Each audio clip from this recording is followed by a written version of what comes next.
தெய்வத்தின் குரல் இரண்டாம் பாகம். புராணம் கற்பனையே ஆனாலும் கருத்துள்ளதே. புராணங்களில் வெறும் கற்பனையும் எங்காவது இருக்கலாம்தான். பிற்காலத்தவர்கள் இடைச்செருகலாக இன்டர்பொலேஷன் என்பதாக சிலதை நுழைத்துவிட்டும் இருக்கலாம். ஆனால் எது வெறும் கற்பனை, எது இடைச்செருகல், எது மூல ரூபம் என்று யார் நிர்ணயிப்பது? அவரவரும் தங்களுக்கு இடைச்செருகலாக தோன்றுவதை நீக்கிவிடுவது என்று ஆரம்பித்தால் அத்தனை கதைகளும் போய்விடும். மூல கதை என்றே ஒன்று நிற்காது. அதனால் சில தப்புக்கள், கோளாறுகள் இருப்பதாக தோன்றினாலும் கூட இன்றைக்கு நம் கைக்கு எந்த ரூபத்தில் புராணங்கள் வந்திருக்கின்றனவோ அதை அப்படியே வைத்து ரட்சிக்கத்தான் வேண்டும். அதிலே ஏதாவது கட்டுக்கதை இருந்தாலும் இருந்துவிட்டு போகட்டும். அது நம் மனசை பகவானிடம் கொண்டு போய் சேர்த்துவிட்டு சாந்தப்படுத்துகிறது இல்லையா? கடைக்கு ஒரு பண்டம் வாங்க போகிறோம். நல்ல சரக்காக கிடைக்கிறது. நம் உத்தேசம் பூர்த்தியாகிவிட்டது என்று சந்தோஷப்படுவதா, அல்லது கடையில் இன்ன குறை இருந்தது, கடைக்காரனிடம் இன்ன தோஷம் இருந்தது என்று சொல்லி அதிருப்திப்படுவதா? பூகோள, ககோள, வானியல் வர்ணனைகள், மன்வந்தரம் முதலான கால வர்ணனைகள் எங்கேயாவது தப்பி போனால்தான் போகட்டுமே. இதெல்லாம் தெரிந்து கொள்ளத்தான் ஜாகிரபியும் அஸ்ட்ரானமியும் ஹிஸ்டரியும் இருக்கிறதே.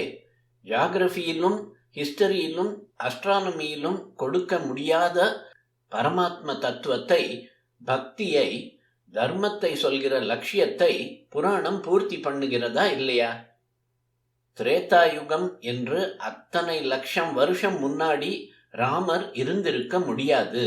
அப்போது ராமாயணத்தில் சொல்லப்பட்டிருக்கிற நாகரிக வாழ்வு ஏற்பட்டே இராது என்கிறது போல பல வாதங்கள் செய்கிறார்கள். இதை நான் ஒப்புக்கொள்ளவில்லை. இருந்தாலும் ஒரு பேச்சுக்கு சொல்கிறேன். ராமர் திரேதாயுகத்தில் இல்லாமலே இருந்திருக்கட்டும்.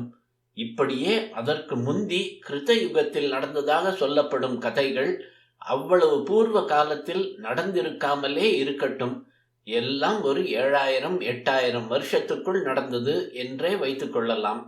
அதனால் ஸ்ரீ ராமச்சரித்திரமோ மற்ற கதைகளோ மதிப்பினை குறைந்து விடுமா?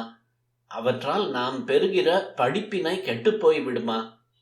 புராணத்தில் சொல்லியுள்ள கதைகளின் காலம் தப்பு என்பது போலவே இந்த புராணங்கள் ஏற்பட்ட காலத்தை பற்றியே சொல்வதெல்லாமும் தப்பு என்கிறார்கள். 5000 வருஷத்துக்கு முந்தி கலியுக ஆரம்பத்தில் வியாசர் புராணங்களை கொடுத்தார் என்பது சாஸ்திரங்களில் சொல்லியுள்ள விஷயம். அவருக்கு முன்பே புராணம் உண்டு. சாந்தோக்கிய உபனிஷத்தில் நாரதர் தாம் அத்தியனம் பண்ணின வித்யைகளின் பேரை சொல்லும்போது அவைகளில் ஒன்றாக புராணத்தை குறிப்பிடுகிறார். அதனால் வேத உபனிஷத காலத்திலேயே புராணம் இருந்ததாக தெரிகிறது. பிற்கால ஜனங்களின் குறைந்த சக்திக்கு ஏற்ற மாதிரி ஏற்கனவே இருந்த வேதங்களை வியாசர் பல ஷாக்கைகளாக பிரித்து கொடுத்தது போலவே இந்த புராணங்களையும் தாமே விரிவாக எழுதி கொடுத்திருக்கிறார் போல் இருக்கிறது. ஆனால் இங்கிலீஷ் படிப்பாளிகள் புராணங்கள் அவ்வளவு பழையவை இல்லை என்கிறார்கள். இருந்துவிட்டு போகட்டுமே. சென்னை டவுனில் உள்ள கந்தசுவாமி கோயிலில் ஜே என்று கூட்டம் சேருகிறது. நல்ல சாநித்தியம் இருக்கிறது. அங்கே நல்ல பக்தி ஏற்படுகிறது. சந்நிதானம் நம் துக்கத்தை போக்கி அருள் சுரக்கிறது என்றால் அதுதான் கோவிலின் பிரயோஜனம். இதிலே திருப்திப்படாமல் இந்த கோவில் எப்போது கட்டியது, அருணகிரிநாதர் காலத்தில் இது இருந்ததா, அவர் திருப்புகழ் பாடியிருக்கிறாரா என்று கேட்டுக்கொண்டு போவதில் என்ன அர்த்தம்? இம்மாதிரியானதுதான் புராண காலத்தை பற்றிய ஆராய்ச்சிகளும்.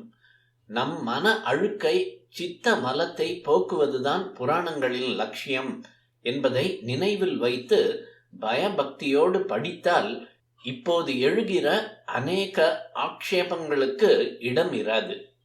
ஆராய்ச்சி, கீராய்ச்சி, ரிசர்ச் என்று சொல்லிவிட்டால் உடனே நாம் நம்பி விடுவது என்பதுதான் எல்லாவற்றையும் விட பெரிய சூப்பர்ஸ்டிஷனாக, மூட நம்பிக்கையாக இருக்கிறது. இப்போதைய ஆராய்ச்சிகளிலும் நிறைய பொத்தல்கள், குறைகள் இருக்கத்தான் செய்கின்றன. இது சரியாக இருந்து புராணம் கற்பனையாக இருக்கிற இடத்திலும் கூட நல்லதை செய்தவன் வாழ்ந்தான், தப்பை செய்தவன் கெட்டான். இப்படி கெட்டவர்களையும் அநேக சந்தர்ப்பங்களில் பகவான் கை தூக்கி விட்டிருக்கிறான் என்பதை புராணம் நம் மனசில் அழுத்தமாக பதிப்பிக்கிறதால் அதன் உத்தேசம் பூர்த்தியாயிற்று என்றுதான் அர்த்தம். நவீன மனப்பான்மைக்காரர்கள் மட்டுமின்றி சாஸ்திரஜர்கள், சிஷ்டர்கள் கூட புராணத்தை இரண்டாம் பட்சமாக நினைத்து வருவதாக எதனாலோ ஏற்பட்டுவிட்டது. மற்ற சாஸ்திரங்களில் வாக்கியார்த்தம், உபன்யாசம் பண்ணுகிறவர்களை விட புராண பிரவச்சனம் செய்யும் பௌராணிகர்கள் தாழ்த்தி என்ற அபிப்பிராயமும் இருக்கிறது. ஆனால் மகாமகோபாத்தியாய பட்டம் பெற்ற மகா பண்டிதர்களான யக்ஞசுவாமி சாஸ்திரிகள், காப்பே ராமச்சந்திராச்சார் முதலியவர்கள் புராண பிரவச்சனம் நிறைய பண்ணி வந்திருக்கிறார்கள். இப்போது ஸ்ரீவத்ச சோமதேவ சர்மா 14 புராணங்களை கண்டுபிடித்து தமிழில் சுருக்கியாவது அச்சு போடுவதே காரியமாக இருக்கிறார். குறிப்பு: இது ஸ்ரீ சோமதேவ சர்மா அமரராவதற்கு முன் கூறியது.